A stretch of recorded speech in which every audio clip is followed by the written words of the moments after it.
Reflexionaremos durante los próximos 45 minutos sobre la crisis y los límites en la acción del Estado.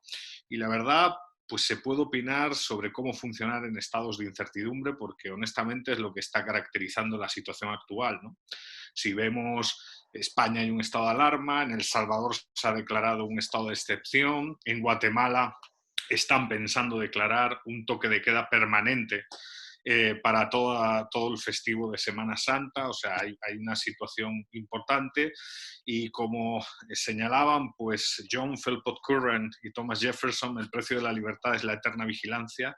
Como liberales comprometidos con la defensa de la estructura de derechos y libertades nos toca vigilar, y la verdad es que pues, reflexionar sobre la situación actual y sobre las actitudes que debería de tener un individuo comprometido con la defensa de la libertad en estos tiempos recios, pues parece importante, ¿no?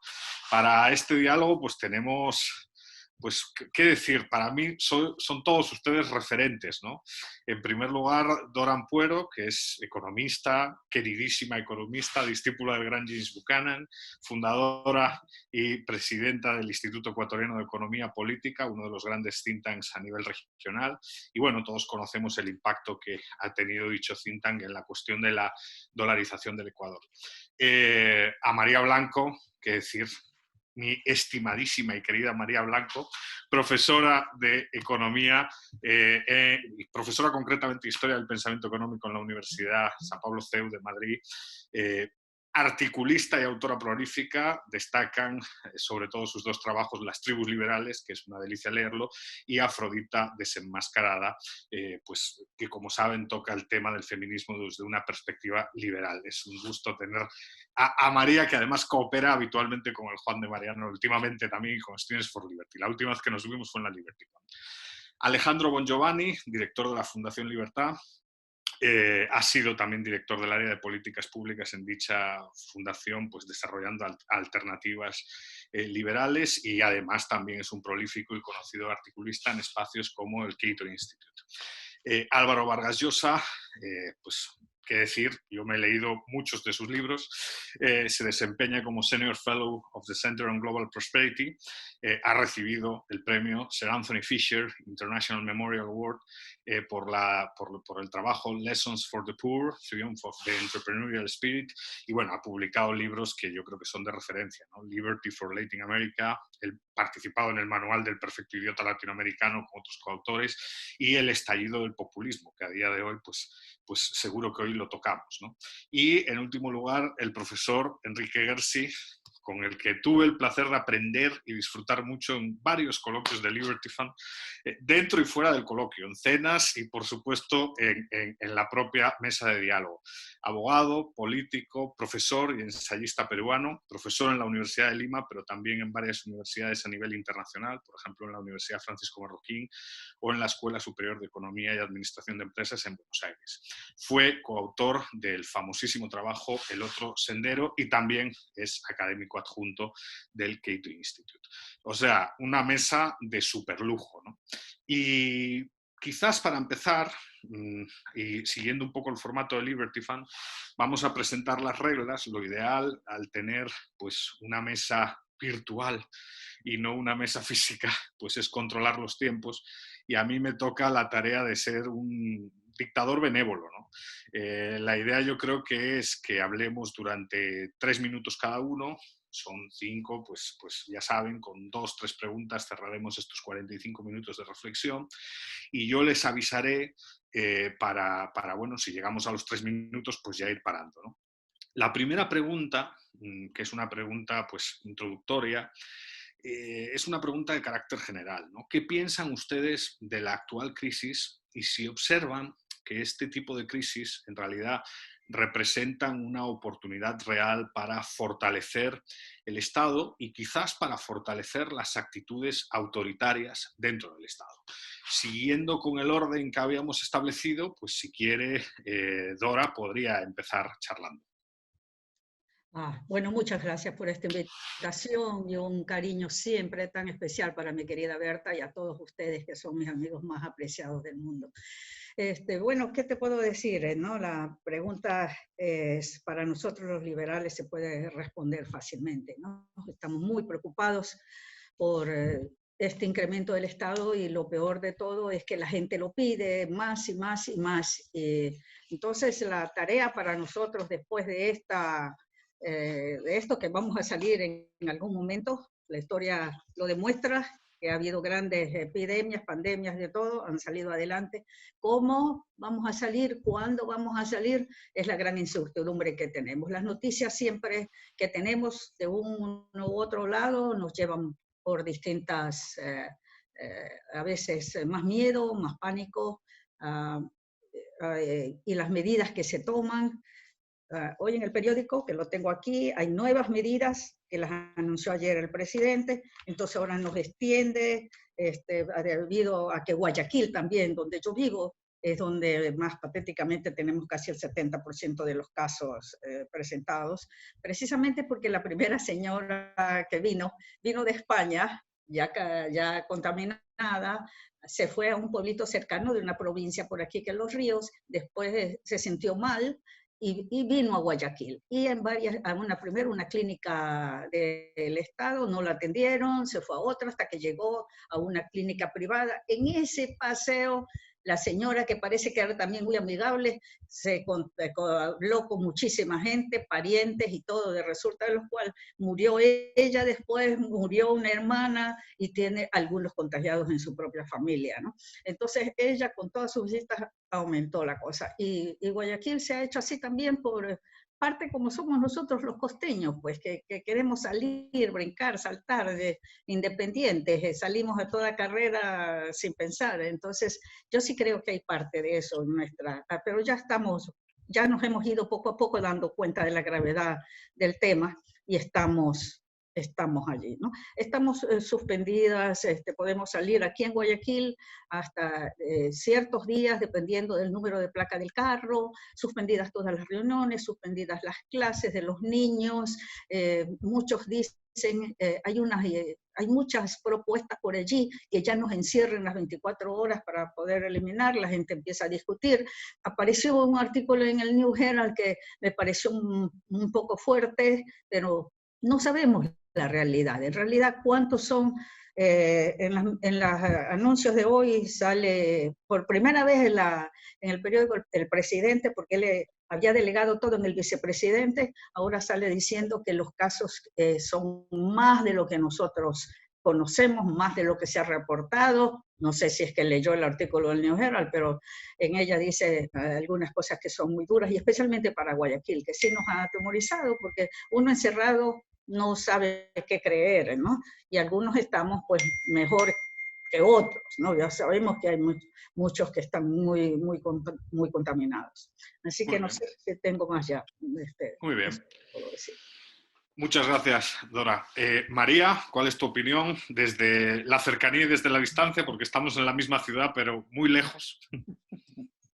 Pues mira, al principio cuando se declaró el cierre total de Madrid, en concreto, que es donde yo vivo, y también del resto de España, muchos liberales se preguntaban en las redes sociales cuál debe ser la postura liberal ante estas órdenes tan tajantes de no salir, usar mascarilla, bueno, y además reclamaban que lo que hay que hacer es dejar que la responsabilidad individual, en estos casos, pues la gente no es idiota y van a tener cuidado. Es mentira, la gente no es que sea idiota, es que no todo el mundo tiene el mismo sentido de la responsabilidad. No somos todos ángeles, igual que no somos todos demonios. Y yo el ejemplo que ponía es, por la misma razón que si nos invaden los marcianos no vamos a llamar a las milicias privadas, no podemos esperar que una pandemia global se solucione simplemente con la iniciativa individual. Es verdad que es una oportunidad, como tú mencionabas, Eduardo, para que el Estado crezca. El Estado nunca desaprovecha una sola oportunidad para crecer y para expandirse, ¿no? Y para ocupar más terrenos de nuestra vida. Ahora bien, yo creo que hay que ser un poco positivos y creo que también es una oportunidad para destacar, primero, que gracias a la iniciativa individual y gracias a las sociedades capitalistas tenemos la oportunidad, en mi caso, por ejemplo, de dar clase online, hacer exámenes por métodos que antes no se me habrían ocurrido. Salimos adelante porque hay orden espontáneo y la gente se coordina para ayudar. Y creo que las nuevas tecnologías, especialmente en aquellos países donde hemos podido desarrollarlas, es una oportunidad para demostrar que en un país socialista la pandemia no se sobrelleva de la misma forma que en un país capitalista. Y vamos a decir capitalista con todas las letras, porque yo creo que ahora mismo el sistema capitalismo está precisamente amenazado por quienes pretenden que, bueno, como estamos en estado de pandemia, es el Estado el que debe arrogarse todas las funciones, ¿no? Entonces, creo que hay una oportunidad en positivo y en negativo. Hay una oportunidad y hay que estar muy vigilantes, como tú decías, para evitar que el Estado se haga con libertades que no debe hacerlo ni siquiera en una pandemia, pero por otro lado también hay que despertar el ingenio y tener yo creo que los liberales o los libertarios somos optimistas por naturaleza, o deberíamos serlo, ¿no? Porque creemos en el ingenio humano y en el orden espontáneo. Y ahí creo que nuestra labor es poner eso de manifiesto. Muy bien. Sigamos con la lista. Alejandro, bienvenido. Gracias Eduardo. Me gustaría ser optimista como María, no lo soy. Realmente mi visión es muy pesimista. Yo creo que el liberalismo en este momento está en terapia intensiva y no quiero pecar de fatal arrogancia de suponer que se va a morir, pero está muy complicado. Paso a explicar por qué. Estamos viendo un empuje de estatismo de abajo hacia arriba, como no se veía en años. Uno siempre le tuvo miedo a la oferta de estatismo. Ahora lo que vemos es que hay una demanda atroz, producto de un miedo que es muy razonable, y de gente que atemorizada pide que se tome cualquier tipo de medidas sin medir los costos y sin siquiera saber si funciona, por el aliciente solo de que haya un gobierno tomando medidas a tontas y a locas. Ese es el primer punto, la demanda. El segundo, la cascada de autoritarismo hacia abajo. Hoy estamos viendo que jefes comunales de poblaciones de 10.000 habitantes se toman atribuciones que no tienen por qué tomarse, que cierran sus pueblos con barricadas. Eso está pasando en Argentina hoy. Cualquiera hace cualquier cosa en pos de defender a lo suyo, a los ciudadanos propios de su comuna, de su ciudad, de su provincia. Se ha perdido, por lo menos en Argentina, se ha perdido completamente la legalidad. Tercer punto, las áreas económicas. Todo lo que sirve, el Estado se lo está apropiando porque sirve. Y entonces en estas circunstancias, como sirve, tiene que ser estatal. Y todo lo que no sirve, también el Estado se lo está apropiando porque no sirve. Ejemplo, aerolíneas. Las aerolíneas argentinas se están volviendo a renacionalizar, una cosa muy extraña lo que está pasando. Y el cuarto, entonces, demanda de estatismo, cascada de autoritarismo y de ilegalidad, y el tema con las áreas económicas que están volviendo a centralizarse. Y el cuarto punto, y ahí es donde creo que es más filosófico, pero a mí me preocupa mucho el considerar al otro un infectado. Yo creo que de eso no se va a volver, de considerar al otro un infectado sin prueba en contrario. Mira, no podemos saber si vos tenés este virus o no, pero te vamos a tratar como si lo tuvieras. Eso para mí es el germen de autoritarismo futuro y de nacionalismo, localismo, municipalismo y hasta consorcialismo, porque en Argentina ya estamos viendo que si sos de un edificio, parece que tenés más derecho que yo del edificio de al lado. Digo, es muy atroz lo que estamos viendo y creo que el panorama para el liberalismo es muy, muy lóbrego. Gracias. Muchas gracias, muchas gracias. Álvaro, bienvenido. ¿Qué opinas al respecto? Buenas tardes desde aquí. Muchas gracias por la invitación, muchas gracias a Caminos de la Libertad. Mis primeras palabras obviamente en fin, preocupación y afecto y solidaridad con la gente que más está padeciendo y más está sufriendo. Obviamente estamos en una discusión muy importante, eso no significa que todos nosotros no estemos sensibilizados por lo que está pasando tanta gente, así que mis primeras palabras son eso. Yo sí estoy preocupado, pero tengo al mismo tiempo alguna esperanza en que, capeado el temporal, extraigamos algunas lecciones importantes sobre el rol que ha jugado la iniciativa privada en toda esta crisis, o en todo caso, hasta qué punto países que han evitado recortar las libertades, por lo menos tanto como otros, han logrado resultados positivos. Este es un balance que no se podrá hacer ahora, en gran parte por lo que dice Alex, hay una demanda de estatismo que viene de abajo, por no hablar de una histeria colectiva en ciertos momentos, pero yo sí creo que esto con el tiempo se irá abriendo paso. Pongo algunos ejemplos. Corea del Sur, todo el mundo ha hablado en estas semanas, y creo que apropiadamente, del éxito que ha tenido Corea del Sur en controlar relativamente, por lo menos mejor que otros países, la pandemia. ¿Qué rol jugó ahí la iniciativa privada? Un rol absolutamente clave, la empresa privada, un rol absolutamente clave. En 2016, Corea del Sur hizo una reforma para que el sistema regulatorio fuera mucho más facilitador y permisivo en una situación como esta, para que las empresas que quisieran desarrollar test, pruebas, pudieran hacerlo sin interferencias. Sin las interferencias, por ejemplo, que sí se produjeron en Estados Unidos en las últimas semanas y que complicaron muchísimo las cosas. Eso permitió que muy temprano 4 empresas privadas coreanas, Kojin, Sigen, Solgent y me parece que la cuarta es Biosensor, desarrollaran unos tests que se pudieron masificar, como ya lo sabemos, porque ese ha sido un asunto sobre el que se ha informado muchísimo. Así que ahí hubo un rol muy importante de la empresa privada y de un Estado, por lo menos en esa área, no en otras, el Estado surcoreano en esa área actuó con inteligencia cediendo espacios a la iniciativa privada. En Alemania, por ejemplo. En Alemania no solamente hay una restricción de movimientos menor que, por ejemplo, en España o Italia, y los resultados son mejores, porque en Alemania tiene el doble de población que España, más o menos, y tiene la 10ª parte de fallecidos que España. Algo está haciendo relativamente bien. Bueno, una de las cosas que está haciendo bien es la masificación de las pruebas. En su caso, ¿por qué? Porque no hay, a diferencia de Estados Unidos, una autoridad política central que pueda impedir inmediatamente la descentralización de las pruebas en una situación como esta. Una institución muy importante que se llama Charité, que está vinculada a 2 universidades en Berlín, desarrolló muy temprano también un sistema de diagnósticos, un test, una prueba, y sin tener que pedir autorización y sin tener la interferencia de una autoridad políticamente mandatada central, inmediatamente se pudo descentralizar la puesta en práctica de este sistema de análisis y por tanto hoy Alemania está haciendo, la semana pasada 350.000 test, esta semana entiendo que alrededor de 500.000, es decir, realmente una masificación impresionante. Otro Sí. caso, Perdón, ya llevamos los 3 minutos y medio, Álvaro, perdón. Retomamos el tema. Okay. Perfecto, muchas gracias por tu intervención. Enrique, bienvenido. Hola a todos. Bueno, mira, aquí en el Perú están sucediendo cosas que son sumamente interesantes. Primero, el contexto. Yo creo que el contexto es muy importante. Fundamentalmente lo que los estados están tratando de hacer es aplicar el mismo protocolo, tratando de estandarizar sus protocolos. Y ahí hay un problema, fundamentalmente en el Perú, porque tenemos un 80% de economía informal. Entonces, ¿qué sucede? Las disposiciones que ha dado el gobierno, que son todas, como dicen ustedes, estatistas, centralizadoras, en algunos casos sumamente peligrosas y autoritarias, en realidad son obedecidas solamente por el 20% de la población. El resto, simple y llanamente, no hace caso.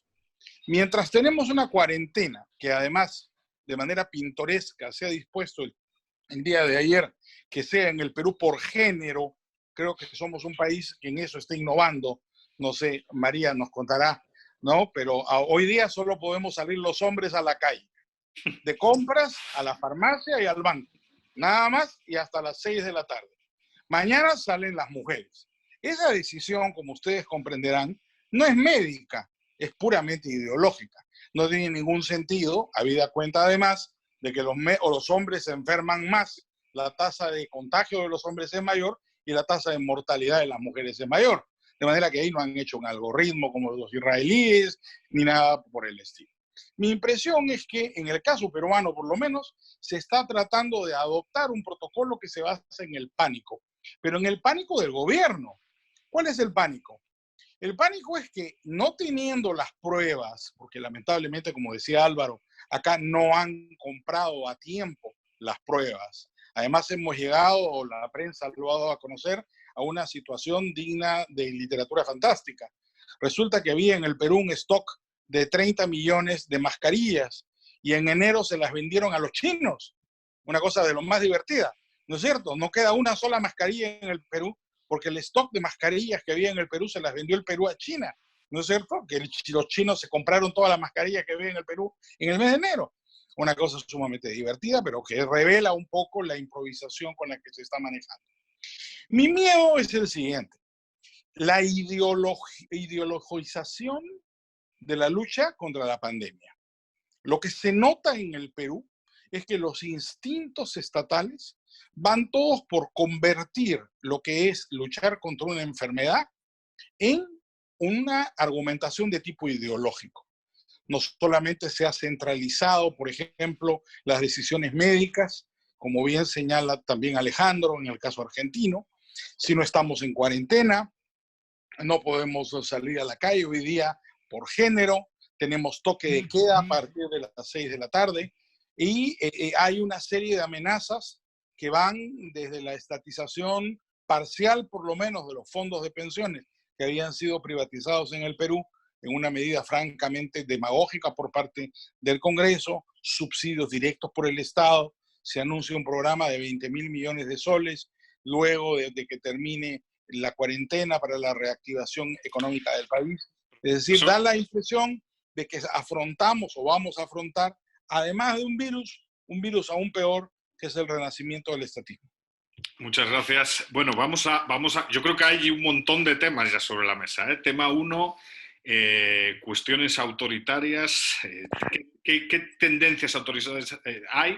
Y tema 2, que yo también lo veo muy interesante, lo que ha comentado Álvaro de alternativas en la gestión de la crisis, ¿no? Como la descentralización, por ejemplo, en el sistema de compras del Estado, como dejar a los laboratorios privados comprar, etcétera, puede reducir la, digamos, amenaza, ¿no?, que representa el virus. María quiere comentar algo y ya que quiere comentar algo, de paso lanzo la segunda pregunta y empezamos por María. La segunda pregunta es esa, ¿no?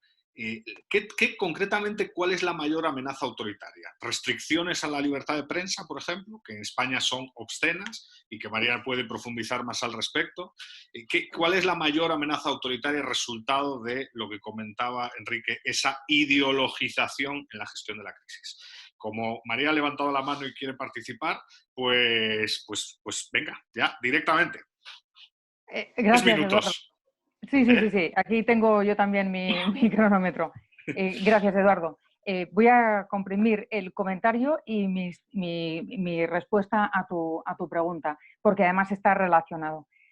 Cuando yo digo, es que le he visto la cara a Alejandro Bongiovanni y el pesimismo tan enorme, y me doy cuenta de que esa es la actitud y lo que yo estoy viendo a mi alrededor todo el tiempo. Es decir, eso es lo que yo veo. La rara soy yo en el sentido que trato de, por todos los medios, despejar algún hilo de esperanza, un punto de luz.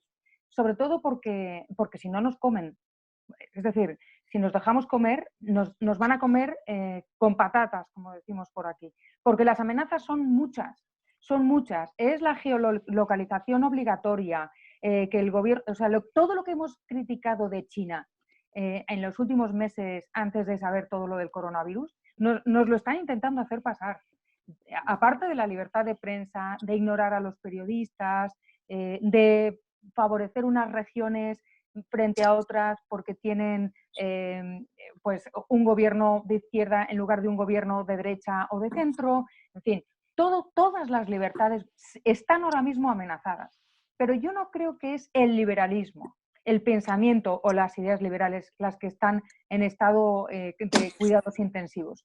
Yo lo que creo es que justo ahora es cuando hay que mostrar exactamente, ahora es cuando hay que mostrar la robustez de nuestras teorías y analizar con los datos en la mano, como estaban diciendo el resto de mis compañeros, cuáles son las medidas que ha hecho que Corea del Sur funcione mejor, o que en tal país cuáles son las regulaciones que hay que disminuir, cuáles son las medidas que están favoreciendo que todos salgamos adelante.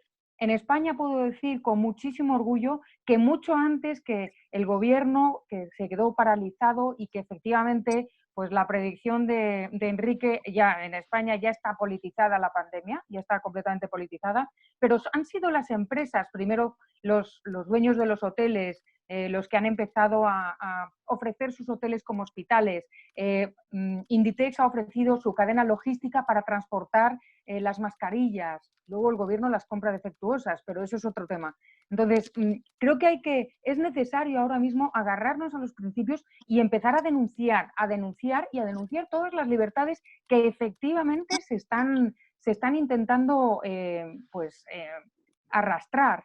Pero precisamente por eso creo que ahora mismo es cuando el liberalismo debe estar más on fire, por decirlo de alguna manera, ¿no?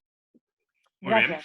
Muy bien. Alejandro, ¿quieres continuar con la reflexión sobre la amenaza autoritaria? Que la verdad yo creo que sí existe. Es que, a ver, yo estoy de acuerdo con María.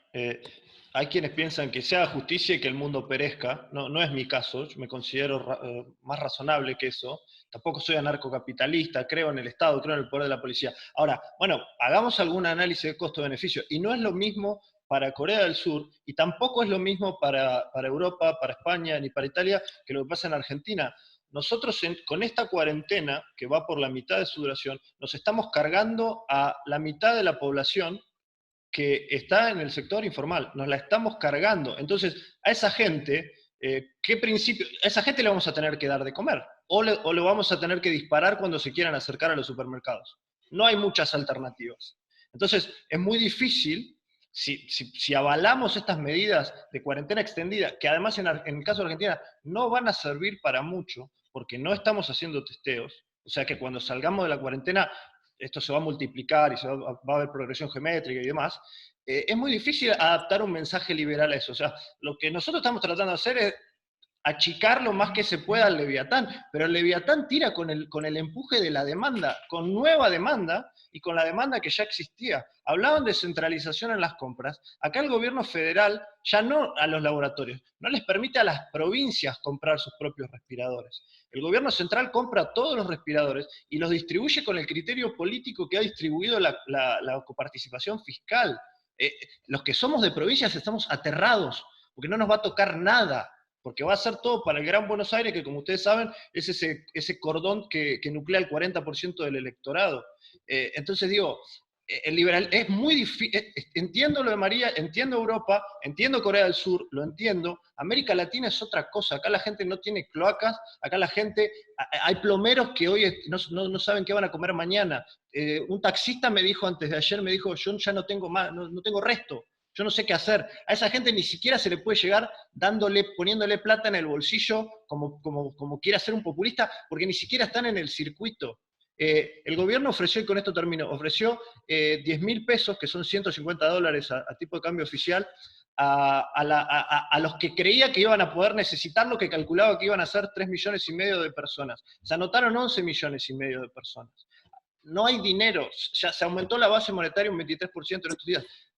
Nosotros estamos yendo a una crisis de muertes por coronavirus más muertes por la crisis económica. Entonces, es desagradable elegir entre dos males, y sí, y para eso están los principios, para elegir entre dos males muchas veces. Perdón si me extendí demasiado. No, perfecto, siempre dentro de los 3 minutos.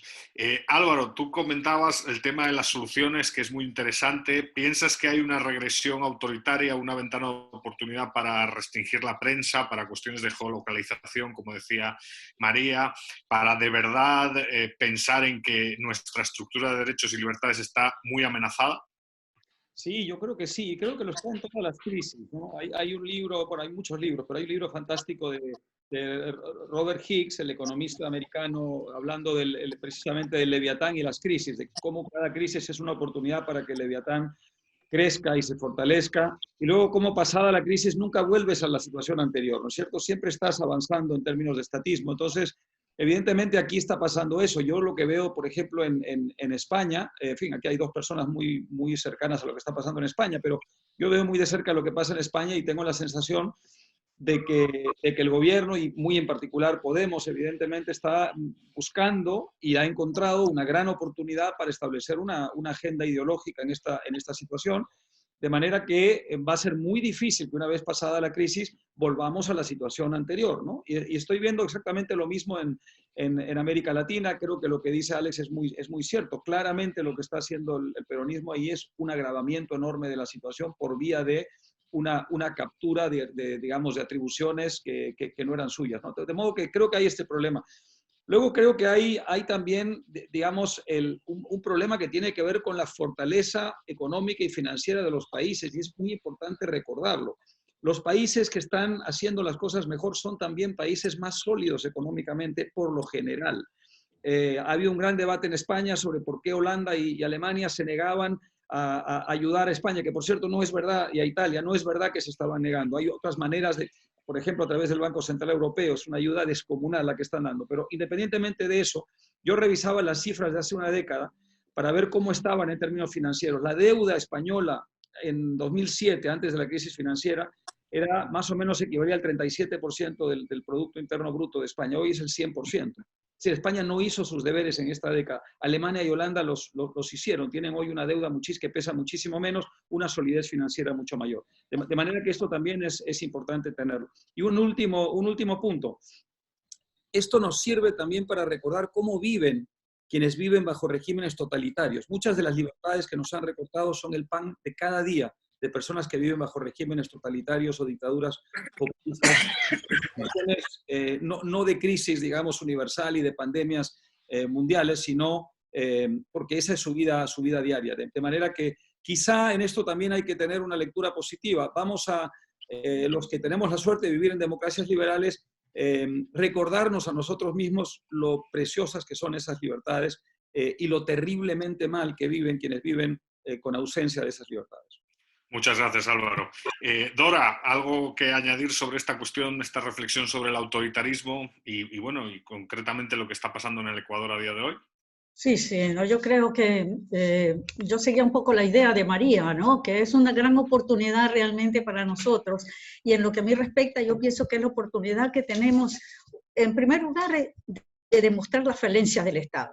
Y como dijo Álvaro en este momento, los fracasos del autoritarismo, lo que, por ejemplo, en el caso de China, que no se dio la información debida cuando debieron hacerlo, todos cerrados, versus otros países, como yo estuve justo me tocó estar en Tokio unas semanas antes de que pase esto, y cómo esa sociedad ha manejado sus cosas, por el respeto, por muchas cosas culturales que también nosotros tenemos que pensar. Entonces, lo que tenemos en este momento me parece que hacer un trabajo más todavía de lo que nosotros siempre hacemos, defender esto, defender nuestras soluciones individualistas que permite que los empresarios, los individuos tomen sus propias soluciones. ¿Ahora qué es? Ahora todos se han cerrado las tiendas. Los seres humanos siempre nos guiamos por nuestra preferencia, lo que podemos hacer es dar soluciones, y todos estamos viendo que el gobierno, sus soluciones no son las debidas, están por mantenerse en el poder, por demostrar eso, nosotros no.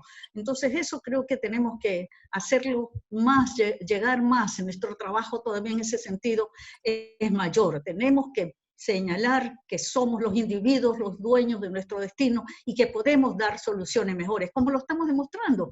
Aquí en este país los privados están haciendo una labor muy grande, están llegando a sitios que nunca llega el gobierno realmente, en toda forma. Y ahora con la tecnología también, que tenemos que tenerlo mucho en cuenta, nos permite hacer mucho más cosas que antes no podíamos hacerlo. Así que Enrique, Gersi y yo tenemos que meternos a estudiar un poco más los sistemas tecnológicos.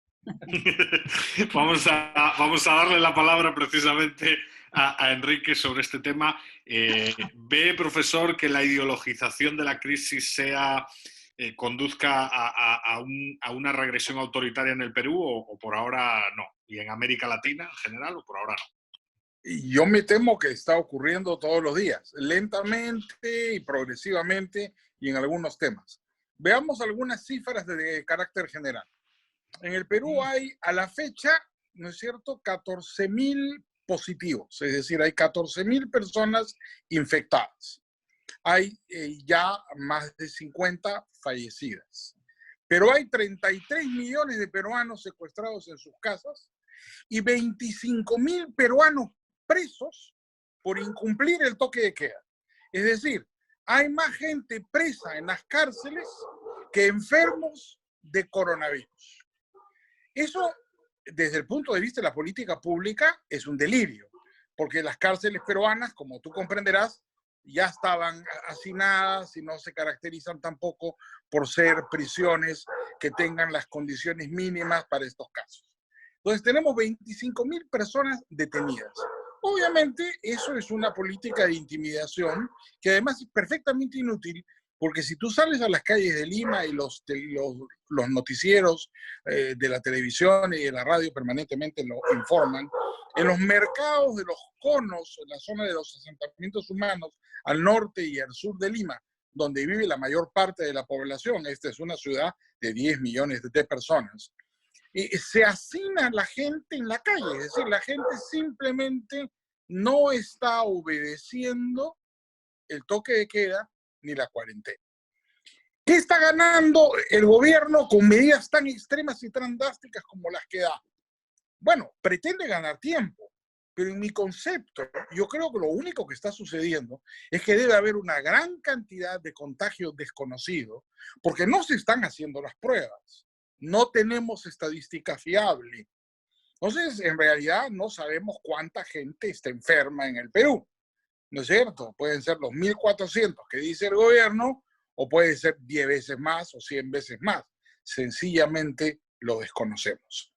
No se ha optado por una política digamos, agresiva de estilo coreano para prevenir los contagios haciendo pruebas de nivel masivo. Lo que se está haciendo es una cuarentena dirigida a tratar de ganar tiempo para conseguir, uno, las pruebas y dos, respiradores artificiales, porque se comprenderá, en el sistema sanitario peruano tenemos muy pocos respiradores en todo el país, tanto en las clínicas privadas como en los hospitales públicos. Y ese es el temor que tiene el gobierno, que los pacientes que se puedan enfermar y presenten alguna complicación, eventualmente no puedan ser atendidos debidamente en el sistema sanitario. ¿Reacciona el gobierno cómo? Ajustando las libertades, enclaustrándolas, limitando las libertades económicas. Y lo que va a producir es una paralización general de la economía peruana. El costo y el beneficio final de la lucha contra el coronavirus creo que va a ser, por lo menos para el caso peruano, altísimo. La economía peruana es básicamente una economía minera y eso está parado. Entonces, la caída del producto en el caso peruano puede ser dramático y habrá que sacar las cuentas al final de cuánto realmente es lo que va a terminar costándole al Perú esta guerra, creo yo, totalmente improvisada por parte de las autoridades contra esta enfermedad. Muchas gracias. Creo ya nos queda solo la última pregunta antes de darle el micro a los asistentes para que les hagan preguntas a ustedes. Y creo que la última pregunta, después de las distintas intervenciones que han tenido lugar, es precisamente sobre medidas afines a la libertad, ¿no? María decía que en España hubo un debate, algún influencer de estos en YouTube decía esta crisis evidencia la muerte del liberalismo, todo este tipo de cosas, y hay una pelea muy importante de ideas. Y por ahí tendríamos que ir, ¿no? ¿Qué agenda, digamos, desde aquellos que defendemos la libertad deberíamos de proponer, ¿no? Álvaro ha anticipado medidas como la descentralización de las compras, que también ha comentado Alejandro, que es clave para mí, el tema de dejar a la iniciativa privada innovar, el tema de eliminar aranceles, porque aquí el Estado cada vez que se importa encima hace caja con el producto sanitario, con un arancel del 6 y pico, 7%. O sea, ¿qué medidas podríamos articular para generar un producto y para generar un mensaje, ¿no? Un mensaje que se distribuyese en redes, que se distribuyese de forma más sofisticada sobre el papel y que evidenciase que la libertad es la solución, quizás, en la lucha contra esto, ¿no? Que nadie dice que el Estado no tenga que intervenir, pero que el cómo interviene el Estado determina el éxito frente a la amenaza, ¿no? No sé si alguien quiere empezar. Sí, Dora. Pues Dora ya levantó la mano ahí, como siempre, con una sonrisa y muy efusiva. No, mira, no, lo que realmente, una de las cosas que ya nosotros estamos trabajando aquí en Guayaquil desde hace algún tiempo es el federalismo, ¿no? Tratar de descentralizar y que Guayaquil, por ejemplo, el municipio, ya seamos aquí independiente del gobierno central, podamos trabajar las instituciones y todo. Esa es una cuestión que ya nosotros la venimos trabajando hace algún tiempo como una de las soluciones. Otro de los grandes problemas que nosotros, y que ya creo que Enrique lo dijo en algún momento, pues son el montón de regulaciones, tratar de hacer propuestas en ese respecto. Ahora, lo que pasa en nuestra ley laboral del trabajo es terrible, que si fuera un poquito más abierta siquiera, que permita trabajo por horas, que nos dé otras chances, en vez de que liquidar la empresa si no está produciendo. Son muchas cosas que se pueden hacer en ese respecto, yo creo, en todos los aspectos de índole laboral que permita que la gente trabaje y que los empresarios puedan tener ingresos y todo. Eso es una de las propuestas que nosotros en el instituto ya estamos trabajando. Muy bien, muchas gracias. Alejandro, ¿quieres comentar algo? Porque es muy interesante el tema que has señalado de que mucha gente pues vive al día, ¿no? En América Latina y eso, pues, ¿cómo encontrar ese equilibrio, ¿no? Mira, desde el punto de vista de la macro es muy difícil hacer recomendaciones liberales porque en un país que ya está endeudado, que ya tiene déficit, vos tendrías que decir, bueno, emití moneda. Por supuesto los gobernantes no necesitan que uno se lo diga, ¿no? Ya lo están haciendo sin que... Pero también es cierto que la maniobra de lo monetario, la capacidad de maniobra que tiene Argentina en lo monetario es muy escueto, digamos. Esto se va a ir a precios rápido y vamos a terminar en hiperinflación en el segundo semestre sin lugar a duda. Entonces en términos macro es muy difícil. Ahora, Dora toca un punto que está muy bien. También en América Latina tenemos grandes márgenes de informalidad. ¿Por qué? Porque tenemos sistemas laborales que son completamente rígidos y que expulsan a las personas del sistema formal. Así que la flexibilización laboral es una propuesta concreta. Otra propuesta que es la que estamos trabajando nosotros es la reforma del Estado. Con el éxito que esperamos, que no creo que sea mucho, pero digo, hoy tenés Ministerio de Turismo y bueno, no tenemos que tener Ministerio de Turismo. No lo teníamos que tener antes, pero menos lo podemos tener hoy en el presupuesto. No podemos tener Secretaría de Deportes, no podemos gastar presupuesto en cultura. Si el Estado argentino o muchos estados de América Latina no se reforman en estas circunstancias, es porque no se van a reformar nunca en la historia, digamos. Nunca hubo mejor argumento para reformar el Estado y para achicarlo. Ahora, nosotros lo estamos trabajando, pero no con demasiada expectativa. Claro. María. Pues en España, salvando las distancias, porque es una grandísima verdad que la pandemia nos ha pillado a todos, pero a algunos nos ha pillado de una manera y a otros nos ha pillado de otra manera, ¿no? Comparativamente con nuestro entorno, con Europa, a España nos ha pillado muy mal, porque España es un país deudor que es más, penaliza desde siempre el ahorro, penaliza la inversión y promociona la deuda de los habitantes y la deuda del propio Estado. La cifra que ha dado Álvaro antes, pues creo que lo pone de manifiesto. Ahora bien, los españoles nos tenemos que dar cuenta de que tenemos unas instituciones mucho mejores que, por ejemplo, las argentinas, con todo el dolor de mi corazón, o las de otros países, México, otros países de Latinoamérica, y que lo que tenemos que hacer es reforzar nuestras instituciones de manera que podamos salir mejor adelante. Fíjate que ya no hablo de principios liberales, ¿eh? ¿Qué es lo que tenemos que hacer para salir adelante? Test y respiradores. Ya las empresas privadas están al servicio, o muchas empresas privadas, al servicio de la pandemia, de la cura de la pandemia, fabricando respiradores. En mi universidad, por ejemplo, pues la Facultad de Farmacia y de Ingeniería están fabricando, digo la mía como muchas otras, ¿no? Entonces, dejar que la iniciativa privada colabore implica para los ciudadanos darse cuenta de lo importante que es la inversión, lo importante que es lo importante que son esas personas que son empresarios y que cada día están intentando por todos los medios no cerrar para que sus trabajadores tengan un sueldo y algo que llevarse a la boca. Que es otro nivel diferente al de Argentina y al de muchos países de Latinoamérica, es verdad, pero creo que es necesario también hacer esa reflexión, es decir, denunciar, mirar lo que pasa cuando partidos como Podemos, que es el partido bolivariano de España, ¿Qué es lo que pasa cuando partidos como Podemos o que siguen las proclamas de Podemos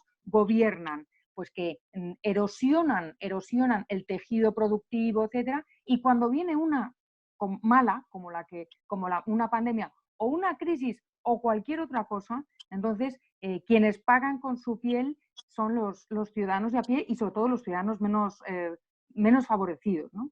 Entonces yo creo que lo primero que hay que hacer es replantearse las instituciones y qué instituciones hay que fortalecer y quitar toda esa hojarasca, lo que estaba diciendo Alejandro, bueno, pues es que se puede aplicar a España perfectamente, ¿no? 20 y tantos ministerios tenemos, 22, es una barbaridad para las necesidades reales que tienen nuestros gobernantes para gestionar el país, ¿no? Entonces creo que hay que hacer una limpia institucional, sobre todo en la cabeza de las personas, que son al final las que votan.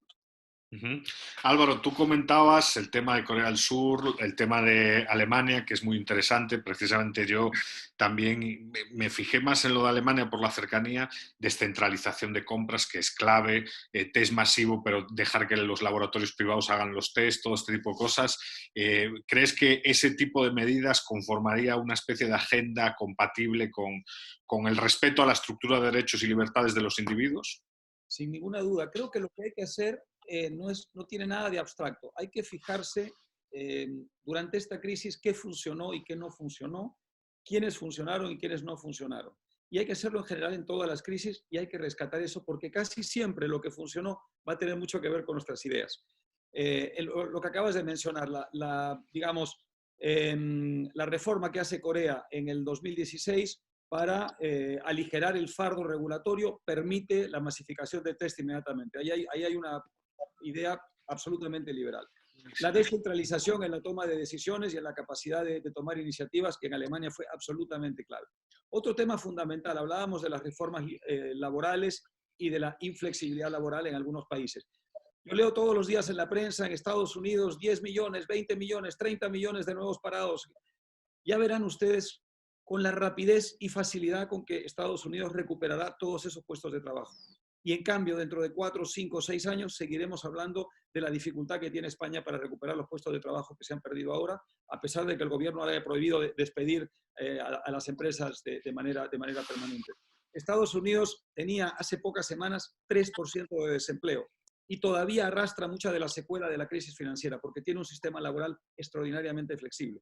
Fijémonos en cómo Estados Unidos se recupera laboralmente de esta crisis para ver qué cosa funciona y qué cosa no funciona. Y en general, qué países están haciendo bien las cosas o están en mejor condición de soportar el golpe, el embate. Por ejemplo, en América Latina, Chile. Chile está haciéndolo mucho mejor que Argentina. Está haciéndolo mejor porque es un país con instituciones más sólidas y es un país económicamente muchísimo más sólido y solvente.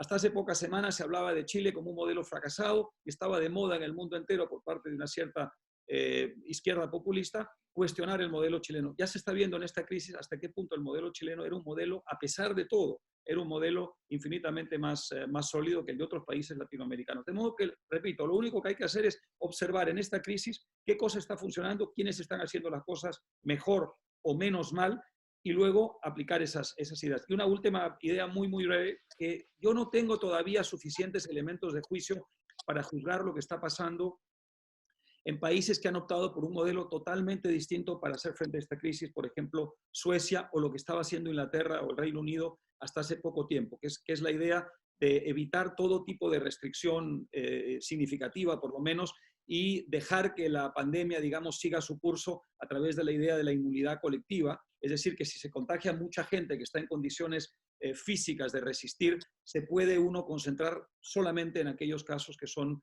más vulnerables. Es una idea interesante, es una idea que está practicando Suecia con muchísimo éxito por ahora. Inglaterra ha dado marcha atrás, Holanda está en una especie digamos, de situación intermedia. Creo que cuando termine esta crisis habrá que fijarse bien en cuál fue el balance, cuál fue el resultado en esos países para ver qué podemos aprender de ellos.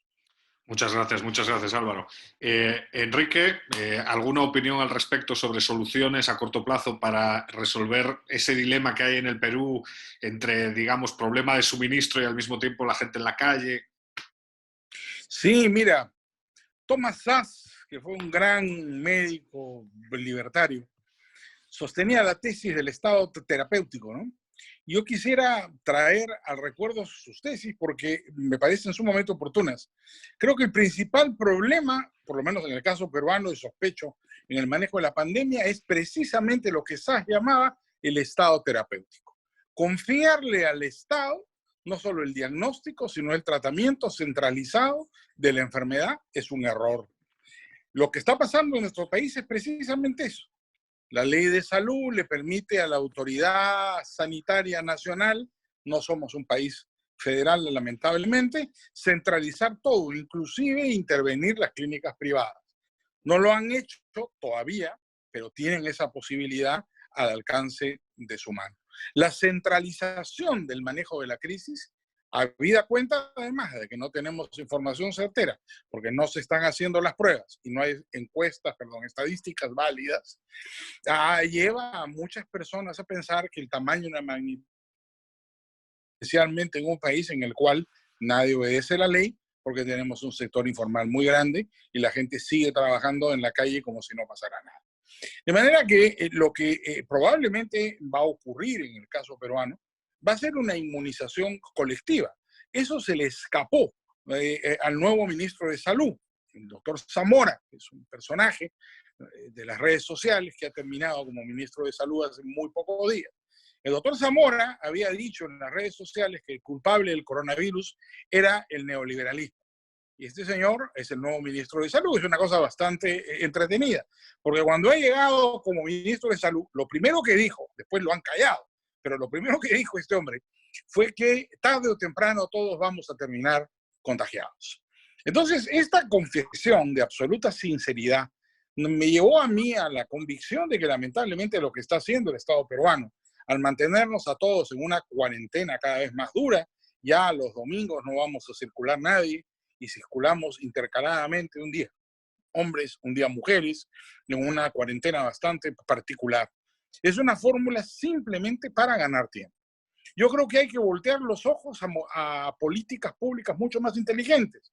En Israel, un infectólogo israelí acaba de desarrollar un algoritmo por el cual es posible combinar cuarentena con trabajo, minimizando los riesgos y maximizando los beneficios. Su fórmula es 4x10.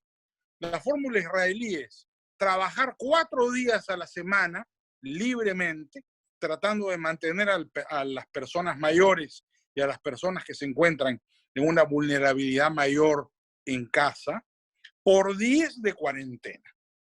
Con la fórmula 4x10, este infectólogo israelí propone o sostiene que se podrá sostener el 80% de la producción de un país, por lo menos, sin caer en el hambre, es decir, sin pasar del virus al hambre.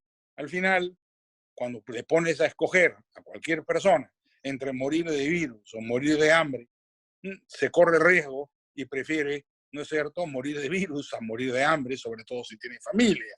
Entonces, a mí me parece que el estado terapéutico es el gran problema, que tenemos que dejar que la competencia funcione. La innovación y la tecnología, esto que menciona Álvaro de la ley, me parece fundamental y creo que por ahí está el camino. Muy bien, muchas gracias. Pues vamos a dejar el micrófono abierto a las manos que hay alzadas en la sala, que son 2.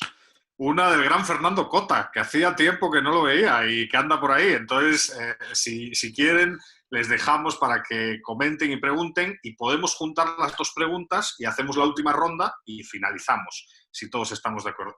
Bueno, ahora se están levantando manos de forma...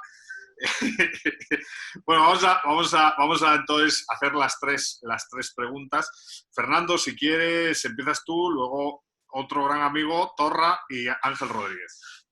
Perfecto. ¿Qué tal, Eduardo? Gusto verte. Igualmente.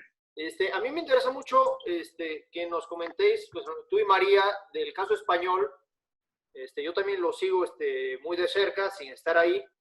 Y bueno, ya algunos meses atrás, pues sí nos sorprendió que es el único gobierno europeo que tiene comunistas integrándolo. De hecho, 2 miembros del Partido Comunista y luego otros 3 que son comunistas reconocidos. Y pues uno hubiera pensado que en circunstancias normales no hubiera habido muchos problemas, pero pues nos tocó esta. Y hoy tenemos a Pablo Iglesias, que pues hace una interpretación medio curiosa y me gustaría también que comentase sobre eso del artículo 128 para aprovechar pues esta tragedia que cada día se lleva 1000 vidas en España para hablar pues, de expropiaciones y de que hay que subordinar todo el interés general y obviando que, como digo, es una mala interpretación de la Constitución porque en realidad pues mucho antes que este principio está el de la propiedad privada. Y después también me gustaría platicar un poco sobre lo que hizo y no hizo Corea y lo que eso va a implicar para las ideas liberales. Porque sí es cierto que un exceso de intervencionismo estatal no es bueno, pero pues también es cierto que si hay parte, o por lo menos si hay una parte donde el Estado debe intervenir muy intensamente, ¿y qué retos nos plantea eso? Porque obviamente lo que hace Mancio Ortega y las donaciones y la coordinación privada, y que aquí en México, pues los primeros que se recluyeron en casa fueron las personas antes de que el gobierno nos mandase, pues habla mucho de que la sociedad civil tiene mucho que hacer en estas crisis. Pero al final del día, pues yo no veo cómo eso vaya a ser suficiente en una utopía liberal para frenar este tipo de problemas. Muy bien, muchas gracias. Pues seguimos con la siguiente persona en las preguntas y luego juntamos todas las respuestas y acabamos. Torra, sí. Hola, hola. Bueno, gracias por estas grandes intervenciones. Como siempre, no decepcionan. Yo tenía una cuestión sobre la demanda de estatismo, de la que hablaba Alejandro, de la que hablaba también María por ahí y Álvaro. O sea, eso es un hecho. La demanda de estatismo es un hecho. Y hay gobiernos que, por un lado, ya han decidido poner al ejército en la calle.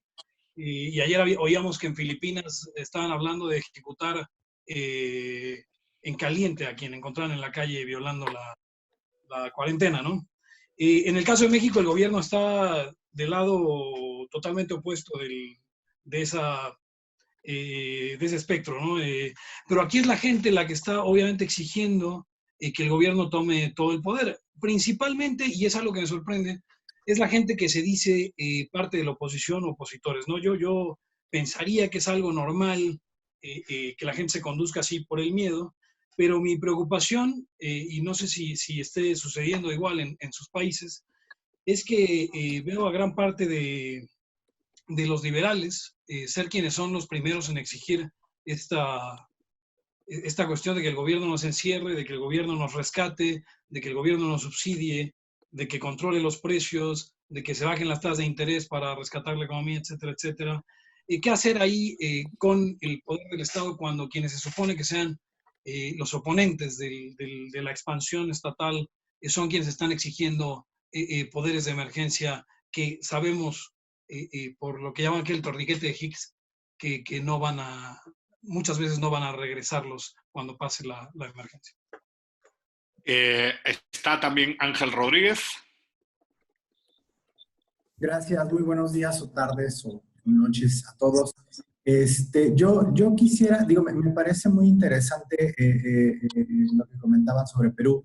Y para el caso mexicano, la ventaja que tiene México quizás, o la desventaja, dependiendo de cuáles sean los resultados, parece ser que será el tema de federalismo, ¿no? Que siendo un país constituido como federación, pues los estados tienen cierta autonomía para tomar acciones. Y en ese sentido, me llama la atención que ya hay algunos estados, yo por ejemplo que estoy en el sureste del país, donde los propios gobernadores han dicho incluso que van a sancionar y a detener a las personas que estén en la calle que no tengan necesidad de estar, es decir, personas que están rompiendo la cuarentena. Y justo por eso me parecía muy interesante el caso de Perú, porque yo lo he visto como una forma de, si el Estado no es capaz de contener la crisis, pues entonces va a utilizar su facultad de coerción para sancionar, ¿no? Y, dos preguntas. La primera, o dos como reflexiones. La primera es justamente cómo vamos o cómo podríamos empezar a abordar o a tratar el tema de este tipo de detenciones que quizás algunas están en el limbo de la legalidad, tendrían un respaldo jurídico en función de cada código, pero en general, si lo vemos en términos de principios, pues estarían pensando en detener inocentes, ¿no? Y el segundo tema es, me parece a mí también muy importante, que muchas economías están hablando precisamente de planes de reactivación económica, etcétera. pero muchos pasan por la contratación de deuda. Y a final de cuentas, esa contratación de deuda se tiene que pagar con dinero de los contribuyentes eventualmente. Entonces, creo que sí tendríamos también que poner muchísima atención, o qué podríamos hacer para ver el tamaño del impacto a posteriori de la contratación de esa deuda y cuánto va a agravar los déficits que ya tenemos en nuestros países. Esas serían las dos preguntas o reflexiones generales que quisiera poner en la mesa. Muy bien, vamos a darle, ya ha preguntado José Torra, Fernando, Ángel, la última es Esteban y ya con esa cerramos las preguntas y comentarios, pasamos a una última intervención por parte de nuestros ponentes y cerramos este fantástico ejercicio. Entonces, Esteban, no sé si tú querías hablar, ¿sí? Sí, es un poco, está el extremo optimista de María, ¿no? De que es una oportunidad para denunciar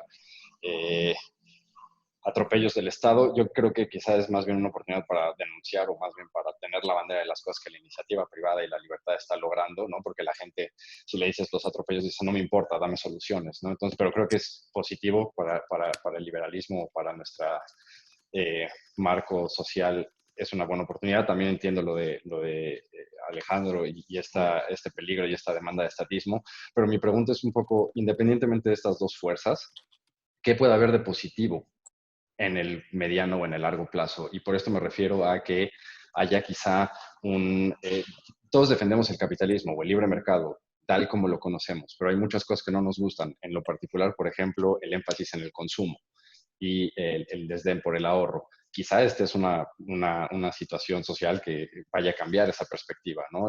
Quizá vamos a decir, quizá no hay que consumir e invertir todo el tiempo, también es importante el ahorro.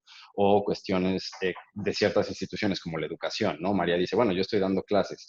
Como eso hay muchos modelos y muchas instituciones sociales que estaban como en el borde del cambio y que quizá necesitaban un empujón, que puede ser esto, ¿no? O sea, muchos modelos productivos, muchas oficinas, muchas instituciones, quizá cambien la manera de producir para siempre. Entonces quería como ver qué cosas positivas pueden ser o pueden resultar de esto en términos de la institución grande de mercado, independientemente de la demanda por estatismo o de lo que nosotros podamos hacer por la causa, ¿no? O sea, al final vamos a tener un nuevo escenario probablemente de organización social y que eso puede tener de positivo para nosotros desde un punto de destrucción creativa o esta clase de cosas.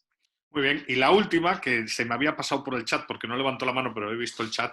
Silvia, por favor, la última y perdón por no haberlo visto. Hola, saludos a todos. Perdón, no supe dónde levantar la mano. Bueno, son dos preguntas un poco amplias. La primera, pero pueden ser muy concretas en las respuestas. Muy al principio, cuando se empezaron a cerrar las fronteras, no sé qué opinión tienen nuestros invitados respecto a, ¿esta era la medida? Tuvimos que haber llegado a eso y no pensar a lo mejor alternativas más innovadoras, nosotros que abogamos por una sociedad libre. Y la otra que es ya más concreta, ¿qué opinan del rol de la OMS en esto, en el manejo de la pandemia? Pues muy bien, muchas gracias. Pues reuniendo todas las preguntas y comentarios de la gente que está asistiendo, que la verdad agradecemos profundamente, pues volvemos al turno. Dora, ¿quieres comenzar tú para respetar el orden que teníamos? Sí, realmente se trata de algo que mi pensamiento cuando escucho todo esto, me vuelvo al profesor Buchanan, a quien quise mucho y a quien tuve la suerte de ser alumno, con esa gran discusión de los límites a la libertad, ¿no? Anarquía versus Leviatán, esa lucha eterna que tenemos y cómo llegar a un equilibrio, ¿no? De esa anarquía total a ese Leviatán que quiere todo, cómo, qué alternativas, ¿no? Como acaba de decir ahorita mi amiga, pero cómo nos acercamos a uno, cómo podemos conseguir ese equilibrio, esa es mi eterna pregunta, porque también tenemos que pensar, no caer en esa arrogancia fatal de que nosotros somos los gurús, de que nosotros somos lo que sabemos, lo que nosotros te damos las indicaciones, sino tenemos que conseguir esa sociedad moralmente responsable. Todos los individuos somos responsables de todo. No es que vamos a dar aquí, esto es como hacen los gurús, los que lo saben. Nosotros nos basamos precisamente en la falta de información y ese es uno de los grandes detalles que por qué es importante cada individuo con su conocimiento tácito que posee cada uno. Entonces seguimos en la lucha por la libertad, pero individual, no desde el punto de vista como lo están intentando hacer los gobiernos actualmente. Muchas gracias por tus conclusiones, Dora. Como siempre, un placer escucharte. María. Bueno, por alusiones, Fernando hablaba de qué pasa con Podemos. Es tremendo, es realmente tremendo el desprecio por la propiedad privada. Es algo que ya estaba en el ambiente. Es decir, en España no existía una democracia liberal. Muchas de las cosas que estamos viendo ahora son el resultado de llevar al extremo un poquito más lo que ya había, ¿no? El populismo caló en España y ahora es lo que se está viendo, ¿no? Y efectivamente en España la idea de que esto es culpa del neoliberalismo es un mensaje que se está lanzando machaconamente por todas las redes.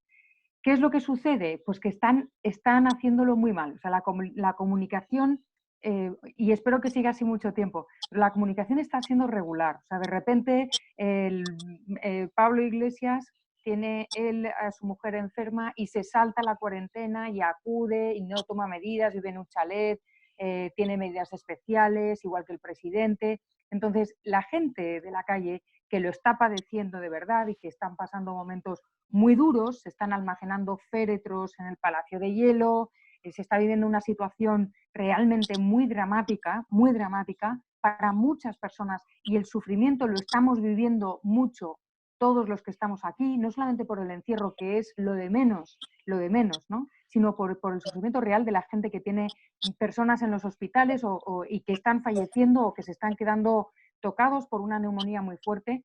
Estos ya no tragan. Estos están viendo que mientras unos hacen y no dicen tantas cosas, los otros están lanzando mensajes populistas y están pidiendo subvenciones, como un montón de prensa de izquierdas hablando de la pluralidad, ¿no? Entonces, bueno, eso es lo que está pasando y es la esperanza que tenemos es que sigan haciéndolo mal, que sigan comunicándolo mal. Yo quería hacer porque no quiero ocupar mucho tiempo y para dejar a mis compañeros, quería hacer una reflexión final, aparte de agradecer esta oportunidad.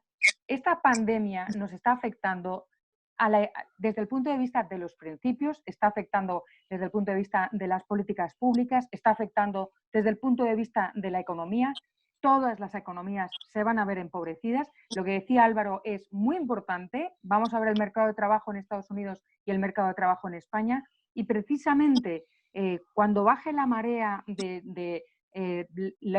pues estamos ahora mismo todos un poco en shock, porque una pandemia es un shock social, y eso, bueno, pues yo creo que es algo como muy obvio. Cuando baje un poquito la marea, creo que es responsabilidad nuestra el ir viendo, como decís todos, ¿no? Que sí, que no, desde todos los puntos de vista. Desde el punto de vista económico, pero también desde el punto de vista jurídico, desde el punto de vista político. ¿Quiénes son los negligentes, los políticos negligentes de todos los partidos y de todos los ámbitos, ¿no? Porque efectivamente todos al fin y al cabo son políticos. Pero hay una cosa que yo creo que es fundamental y es que yo estoy convencida de que las revoluciones pacíficas, las revoluciones sociales empiezan por la revolución individual. Y creo que a lo mejor todos podíamos aprovechar esta ocasión para replantearnos un poco cada uno de los principios.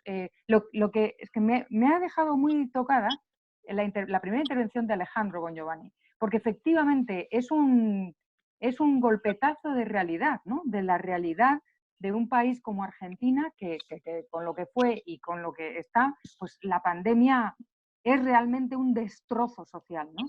Bueno, vamos a ver qué es lo que nosotros individualmente podemos sacar como conclusión, qué es lo que le queremos decir a la gente. Tenemos una responsabilidad en comunicar, no solamente en Latinoamérica, en Europa y en el resto del mundo, porque estamos distribuidos por todo el mundo.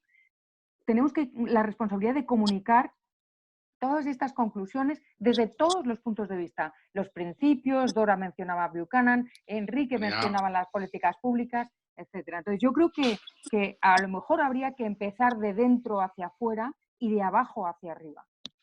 Muy bien, muchas gracias. Alejandro, palabras de cierre. 4 puntitos muy rápidos. Uno, aclarar una cosa, la confusión que tenemos ideológica de principio y demás no es solo de los liberales. Hay gente de izquierda que hasta ayer estaba dando lata con Foucault y que aversiona al control y está pidiendo ejército para que controlen al tipo que saca a pasear un perro. O sea, no es solamente de los liberales estas cuestiones. Punto número 1. ¿Se acuerdan de que para Hume uno de los requisitos de la civilización era el cumplimiento de las promesas? Bueno, esta pandemia convirtió toda promesa en algo condicional y veremos.